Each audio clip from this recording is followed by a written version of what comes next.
ఇంకా మిగతా అంశాలకు వస్తే కూడా ఉద్యోగ అవకాశాలు మీరందరూ చూసే ఉంటారు. 10 ఏళ్ళు మీరు రాష్ట్రాన్ని అతలాకుతలం చేసి తెచ్చుకున్న రాష్ట్రంలో ఉద్యోగాల కోసం అల్లాడిపోతున్న నిరుద్యోగ యువకుల్ని గాలికి వదిలేసి కనీసం ఒక గ్రూప్ 1 పరీక్ష కూడా నిర్వహించకుండా వదిలేస్తే, 10 ఏళ్ళు డిఎస్సి పరీక్షను కూడా నిర్వహించకుండా వదిలేస్తే, వాటన్నిటిని సంపూర్ణంగా పబ్లిక్ సర్వీస్ కమిషన్తో సహా ప్రక్షాళన చేసి దాదాపు 56,000 మందికి నియామక పత్రాలు, ఉద్యోగాలు, ప్రభుత్వ ఉద్యోగాలు రిక్రూట్మెంట్ చేసి నియామక పత్రాలు కూడా ఇచ్చినటువంటి పరిస్థితి మీ అందరికీ తెలిసింది. ఇది వాస్తవం. అట్లాగే వాటితో పాటు రాబోయే రోజుల్లో కూడా ఈ పబ్లిక్ సర్వీస్ కమిషన్ ద్వారా క్యాలెండర్ ప్రకారం ఒక పద్ధతి ప్రకారం డేట్స్ అన్ని అనౌన్స్ చేసుకుంటూ భవిష్యత్తులో కూడా ఎప్పుడు ఎగ్జామ్కి ఏ ఎగ్జామ్కి నోటిఫికేషన్ వస్తుంది, ఎప్పుడు పరీక్ష జరుగుతుంది, ఎప్పుడు రిజల్ట్స్ వస్తాయనే దాన్ని ఒక యూపీఎస్సీ మోడల్లో రాష్ట్రానికి సంబంధించిన పబ్లిక్ సర్వీస్ కమిషన్ చేసుకుంటూ ముందుకు పోతా ఉన్నాం. ఇది ప్రజల విజయంగా మేము భావిస్తూ ఉన్నాం. ఇది ఆర్థిక పరిస్థితికి సంబంధించి చాలా పకడ్బందీగా రాష్ట్ర ప్రభుత్వం చేస్తున్నటువంటి ఆలోచన విధానం. అట్లాగే మేము ఈ విషయాలన్నీ ఏం దాయలేదు.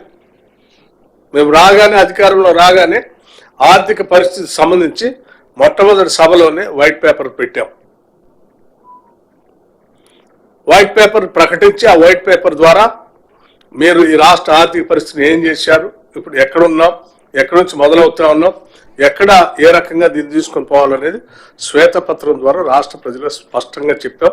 మేము బయలుదేరినటువంటి మా ప్రయాణం అనేక రకాలైనటువంటి ఇబ్బందుల్లో మేము ప్రయాణం చేస్తూ సాఫీగా ఈ రాష్ట్ర ప్రభుత్వాన్ని గట్టెక్కించి ఆర్థిక పరిస్థితుల నుంచి ముందుకు తీసుకొని పోవడం కోసం ప్రయత్నం చేస్తూ ఉన్నాం.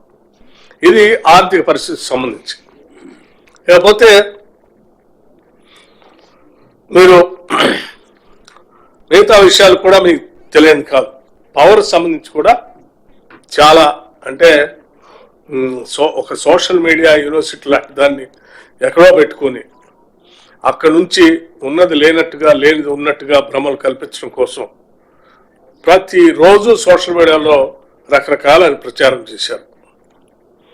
ప్రచారం చేస్తే ఆ ప్రచారాన్ని నేను చాలా స్పష్టంగా చాలా సందర్భాల్లో లెక్కలతో సహా మీడియా ద్వారా రిలీజ్ చేసిన తర్వాత ఆ వాస్తవ పరిస్థితులు ప్రజలందరూ గమనించి వీళ్ళు చేసే తప్పుడు ప్రచారం చీకొట్టిన తర్వాత ఈ మధ్య ఆగిపోయారు.